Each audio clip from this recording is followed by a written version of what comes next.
मध्य प्रदेश की राजनीति में भी जमकर घमासान देखने को मिल सकता है और इसकी सुगबुगाहट शुरू भी हो चुकी है। कभी सिंधिया और कैलाश विजयवर्गीय की मुलाकात चर्चा का विषय बन रही है, तो वहीं अमित शाह की मुलाकात वीडी शर्मा से, प्रदेश अध्यक्ष से और शिवराज से अलग अलग ये भी चर्चा का विषय बन रही है। इनके मायने क्या हैं, जरा इस रिपोर्ट में समझने की कोशिश करते हैं और क्या मध्य प्रदेश में बड़ा बदलाव होने जा रहा है, इस सवाल का जवाब जानने की कोशिश करते हैं। भारतीय जनता पार्टी के दिग्गज नेता और केंद्रीय मंत्री ज्योतिरादित्य सिंधिया 22 अगस्त को इंदौर पहुंचे। अचानक कैलाश विजयवर्गीय के घर जाकर सबको चौंका दिया। किसी समय दोनों एक दूसरे के धुर विरोधी माने जाते थे। वहीं अमित शाह ने अपने भोपाल दौरे के दौरान सीएम शिवराज, प्रदेश अध्यक्ष वीडी शर्मा समेत कई नेताओं से मुलाकातें की। इन मुलाकातों के राजनीतिक गलियारों में कई मायने निकाले जाने लगे हैं। कभी धुर विरोधी रहे सिंधिया ने कैलाश विजयवर्गीय के घर हुई प्रेस कॉन्फ्रेंस में कहा कि आज एक पारिवारिक वातावरण में कैलाश जी के यहाँ सामूहिक परिवार के रूप में आया हूं। मैं मानता हूं कि उनके मार्गदर्शन में पार्टी आगे आम कार्यकर्ता के रूप में क्षेत्र और प्रदेश के विकास का बीड़ा सौंपेगी। उसके लिए नई उमंग और नए जोश के साथ कार्य करूंगा। इसके लिए कैलाश विजयवर्गीय के साथ मिलकर काम किया जाएगा। उज्जैन में महाकाल की सवारी के लिए इंदौर आया था तो सोचा कि कैलाश जी से भी मिल लूं। सिंधिया ने कहा कि कांग्रेस की स्थिति जर्जर हो चुकी है, मैं इस बारे में ज्यादा कुछ नहीं कहना चाहता हूं। लेकिन ज्योतिरादित्य सिंधिया और कैलाश विजयवर्गीय की मुलाकात को इतने सामान्य औपचारिकता के तौर पर राजनीतिक गलियारों में नहीं लिया जा रहा है। दोनों ही अपने आप में ताकतवर धुरी दिखाई देते हैं। कैलाश विजयवर्गीय मध्य प्रदेश की राजनीति में काफ़ी आगे, बल्कि राष्ट्रीय राजनीति में काफ़ी आगे तक आए। पश्चिम बंगाल में उन्होंने बीजेपी के लिए काफ़ी काम किया। पश्चिम बंगाल में बेशक बीजेपी जीती नहीं, लेकिन अपनी एक ज़मीन तैयार करने में वो कामयाब रही थी। कहा यह भी जा रहा था कि पश्चिम बंगाल में अगर अपेक्षित सफलता बीजेपी को मिल जाती तो उसी वक्त शायद कोई बड़ा इनाम कैलाश विजयवर्गीय को दिया जाता। लेकिन कैलाश विजयवर्गीय पश्चिम बंगाल चुनाव के बाद से ही एक तरीके से शांत बैठ गए थे। अब एकदम से एक्टिव हुए हैं। विदेश से आते ही उन्होंने अपने कई बयान दिए। उनके बयानों के, नीतीश कुमार पर जो उन्होंने बयान दिया उसकी वजह से वो चर्चा में आए। उसके बाद में अब सिंधिया और उनकी मुलाकात से चर्चा में आए हैं। और इन सारी मुलाकातों और सारी बातों को यूं ही नज़रअंदाज नहीं किया जा सकता, क्योंकि ये सब कुछ उस वक्त हो रहा है जब शिवराज सिंह चौहान को संसदीय बोर्ड से बाहर कर दिया गया है। शिवराज सिंह चौहान और कैलाश विजयवर्गीय, इन दोनों के बीच में मुख्यमंत्री पद को लेकर रस्साकशी हुई, ये भी किसी से छिपा हुआ नहीं है। खुलकर कोई इस पर नहीं कहता है, सार्वजनिक मंचों पर आपको सब साथ में दिखाई देंगे, लेकिन सभी जानते हैं कि कैलाश विजयवर्गीय मुख्यमंत्री पद के दावेदारों में से एक रहे हैं। हालांकि ये कहना थोड़ी जल्दबाजी होगी, क्योंकि कई और चेहरे दिखाई पड़ते हैं, लेकिन जैसे ही ज्योतिरादित्य सिंधिया उनसे मुलाकात करते हैं, ये चर्चाएं और गर्म हो जाती हैं। सिंधिया एयरपोर्ट से सीधे कैलाश विजयवर्गीय के घर पहुंचे। विशेष विमान से वो इंदौर आए और एयरपोर्ट से सीधे भाजपा के राष्ट्रीय महासचिव कैलाश विजयवर्गीय के घर पहुंच गए। एयरपोर्ट पर उनकी अगुवाई करने सांसद शंकर लालवानी, महापौर पुष्यमित्र भार्गव, विधायक आकाश विजयवर्गीय जो बेटे भी हैं कैलाश विजयवर्गीय के, भाजपा शहर अध्यक्ष गौरव रणधीवे, भाजपा नेता सुदर्शन गुप्ता, मधु वर्मा समेत कई भाजपा नेता मौजूद थे। और निवास पर कैलाश विजयवर्गीय फूलों का गुलदस्ता लेकर सिंधिया के स्वागत की तैयारी में खड़े थे। तभी उन्हें महाआर्यन सिंधिया भी नजर आए और ये उनके बेटे हैं ज्योतिरादित्य सिंधिया के, ये भी जान लें आप। और ये बड़ी महत्वपूर्ण मुलाकात थी, आकाश विजयवर्गीय, महाआर्यन सिंधिया। और जैसे ही वो नजर आए तो कैलाश विजयवर्गीय बोल उठे, हमें तो पता ही नहीं था कि युवराज भी साथ में है। इस पर सिंधिया ने कहा कि ये तो आपके लिए सरप्राइज है। और ये सरप्राइज जो विजिट है, ये राजनीतिक गलियारे के लिए भी काफ़ी बड़ी सरप्राइज रही है। एक समय था कि दोनों धुर विरोधी थे।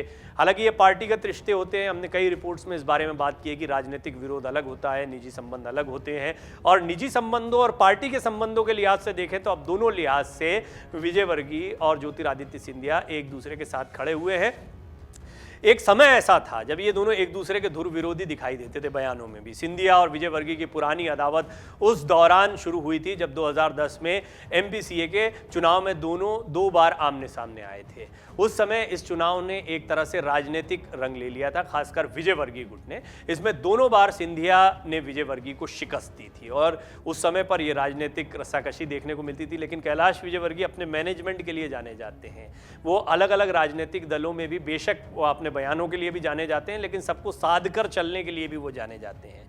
विजयवर्गीय के घर पर जाकर ज्योतिरादित्य सिंधिया ने भोजन किया है। 2020 में सिंधिया के भाजपा में शामिल होने के बाद दोनों के बीच की दूरियां लगभग खत्म हो गई थी। केंद्रीय मंत्री बनने के बाद सिंधिया जब इंदौर आए थे तो उन्होंने विजयवर्गीय के घर पर भोजन भी किया था। इस दौरान वो काफ़ी देर तक रुके थे, यानी पहला मौका नहीं है जब वो कैलाश विजयवर्गीय के घर पर गए हैं। इसके भी कई राजनीतिक मायने उस समय पर निकाले गए थे कि सिंधिया गुट, आप देखिए गुट की राजनीति तो हर जगह होती है।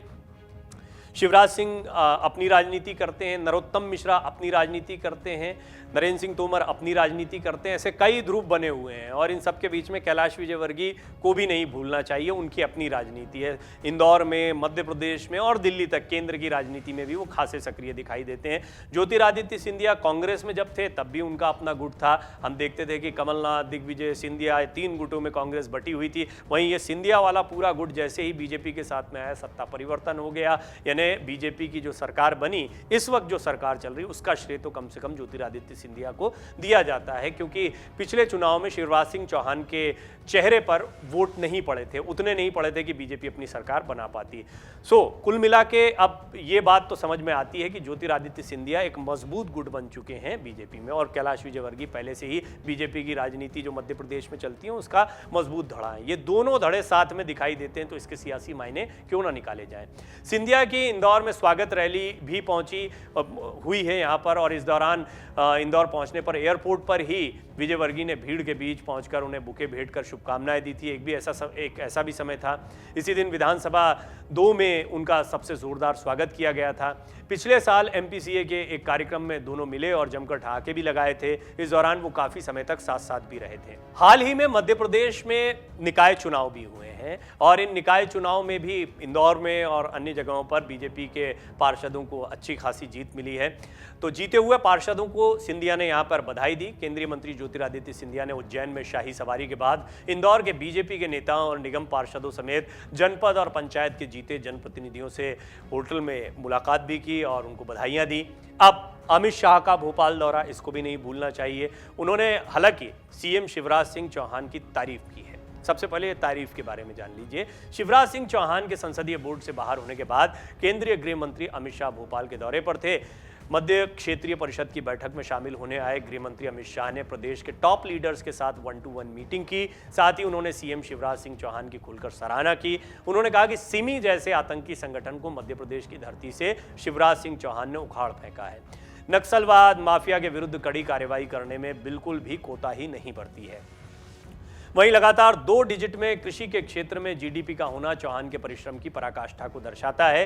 केंद्रीय गृह मंत्री अमित शाह ने मध्य प्रदेश सरकार के कार्यों की तारीफ करते हुए कहा कि नक्सलवाद को समाप्त किया गया है, कानून व्यवस्था में आमूलचूल परिवर्तन लाने का कार्य शिवराज सरकार ने किया है। एक जमाने में मालवा सिमी का गढ़ था, सिमी को समूल उखाड़ फेंकने का कार्य भी शिवराज सिंह चौहान ने किया है। अपने भोपाल दौरे के दौरान गृह मंत्री अमित शाह ने प्रदेश बीजेपी के टॉप लीडर्स के साथ 1-to-1 मीटिंग की है। इसे बहुत महत्वपूर्ण माना जा रहा है और मध्य प्रदेश में हर एक्टिविटी पर अब सभी का ध्यान है जब से संसदीय बोर्ड से शिवराज सिंह चौहान बाहर हुए हैं।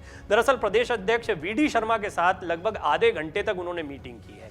इसके बाद सीएम शिवराज सिंह चौहान और गृह मंत्री अमित शाह की मुलाकात भी हुई। अब ये देखिए, दोनों मुलाकातें अलग अलग हो रही हैं। प्रदेश अध्यक्ष से अलग से मुलाकात की गई है, संगठन मंत्री हितानंद शर्मा से भी अलग से बात की गई है। शिवराज की तारीफ को लेकर प्रदेश में सियासी मायने निकाले जा रहे हैं। इसके साथ ही सवाल ये भी है कि आखिर अमित शाह ने टॉप लीडर्स से 1-to-1 मीटिंग क्यों की है, अलग अलग बात क्यों की गई है? क्या कुछ नए समीकरण मध्य प्रदेश में देखने को मिल सकते हैं?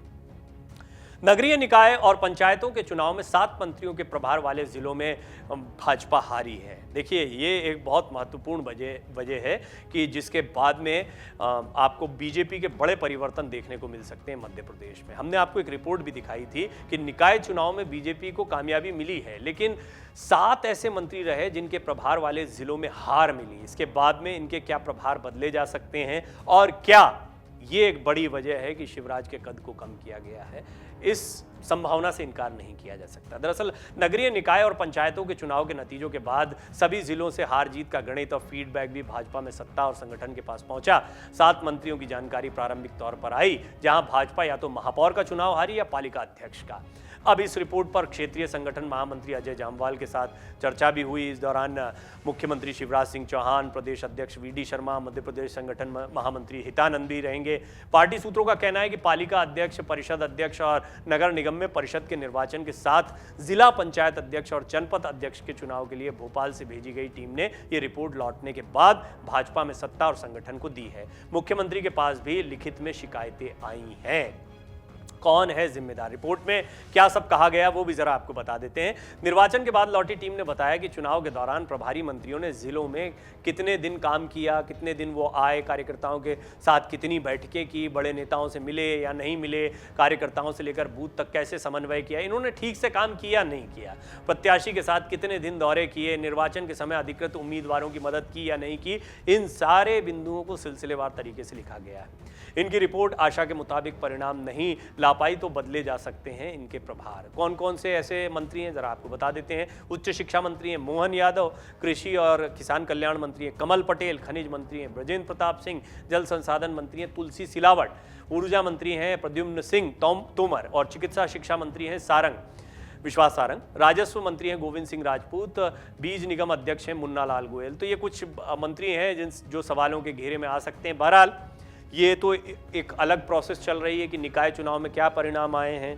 आपने मिड टर्म ऑपरेशन लोटस के बाद में सरकार हासिल की है। ज्योतिरादित्य सिंधिया और कैलाश विजयवर्गीय दोनों एक्टिव दिखाई दे रहे हैं। सत्यनारायण जटिया को मध्य प्रदेश का नया चेहरा संसदीय बोर्ड में बनाया गया है। कुल मिलाकर इन सारे समीकरणों को देखकर ये कहना गलत नहीं होगा कि मध्य प्रदेश में बड़ा बदलाव संभव है। और इस बड़े बदलाव से मायने ये हैं कि कई मंत्रियों के प्रभार बदले जा सकते हैं, कुछ पर कार्यवाही भी हो सकती है, कुछ का कद कम किया जा सकता है। और सबसे पहले शिवराज सिंह चौहान का कद कम किया गया है, लेकिन शिवराज सिंह चौहान की तारीफ भी कर रहे हैं अमित शाह।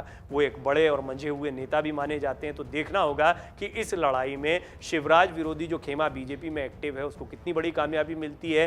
क्या बीजेपी ने सिर्फ संदेश मात्र दिया शिवराज सिंह चौहान को या आगे भी उन पर और भी बड़ी कार्रवाई हो सकती है और संभवतः मुख्यमंत्री पद जाना वो बड़ी कार्रवाई राजनीतिक गलियारों में दिखाई पड़ती है। हालांकि इसके कयास लगाए जा रहे हैं, खूब चर्चाएं इस पर हो रही हैं। फिलहाल इस पर कुछ भी कहना बड़ा मुश्किल है, लेकिन खुद शिवराज सिंह चौहान कह चुके हैं कि यदि उन्हें दरी बिछाने का काम भी दिया जाएगा संगठन की तरफ से तो वो ये करने के लिए तैयार है। मध्य प्रदेश की राजनीति दिलचस्प मोड़ पर है और यहाँ कई सियासी उठापटक देखने को मिल सकती है। डाउनलोड करें अमर उजाला ऐप और पाएं खबरें लगातार।